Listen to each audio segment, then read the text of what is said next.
Here I have two of our dome cameras. They're both 4K domes. This is the IPC 4K 18D and this is the 19D. They're both 4K dome cameras.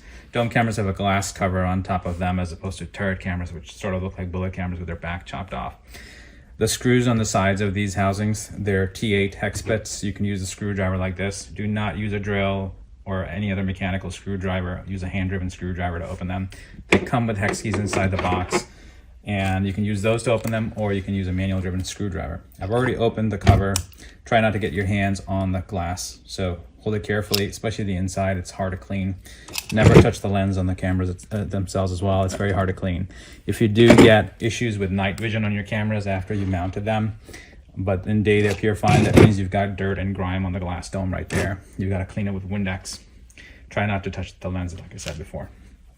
This is a quick overview also of how to angle your dome security camera. So these domes, when you open them to mount them, you use mounting screws right here to mount them. But if you look at it carefully on the sides of these cameras, there are some ribbon cables. You have to be very careful to not damage these ribbon cables and understand how these cameras are angled. So one is, if you try to push it one way and the camera doesn't move, I'm trying to push it down, it's not. That means it's not supposed to go that way. If I push it up, it's not going either. You can also then loosen the screws on the side to help you. But if it's not going, that means there's something resisting there. So you've got to turn the camera a little bit. You can use this to angle the camera. Turn away from these wires, and then you can actually angle it. These are very fragile connections. Be very careful not to tear them. So on this side, on the 18Ds, I've got two cables here. One's a ribbon cable, and one is a Molex plug. And here's another cable going into the back of the camera. If these are damaged by you, then the camera will not work, and it's also not covered by warranty, so be very careful mounting the camera. The warranty only provides coverage against manufacturing defects, not by user error, so please keep that in mind. The other thing is, you can also change the orientation of the lens. If you have the camera upside down, you can change it like this. Now, all cameras, when you open them out of the box, if you look at that one, they're pointing up. So you have to orient the camera correctly. And usually you want to have the IR facing up in your housing, because let's say if you mount the camera this way, and I put the dome cover back on, this camera is going to eventually get mounted like that. The IR should be on the bottom. If it's on the top, it's going to bounce inside the camera.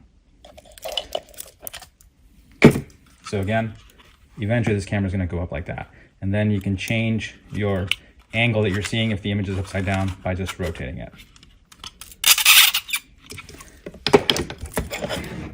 The same goes for the 19D. So in this camera, you cannot see where its IR are because they're actually behind this cover here. So you'll have to actually turn the camera on to orient which way is the IR. It's going to be on one side. That side should be inside the dome, not on the bottom of the dome. Otherwise it'll bounce inside the metal and give you IR glare. This camera, again, pretty easy. It has more clearance in it. You can just kind of angle it freely. It's easier to manipulate. If I try to go this way, it won't, so please don't push it that way. It's not supposed to. The other way is you can actually move the camera left and right, rotate it basically, clockwise and counterclockwise up to a certain degree. Okay. And then once you mounted it, let's say you have the camera mounted this way and your image is upside down, you can actually turn it. I'm actually turning this camera. So this rotates it, 0 to 180 degrees or so.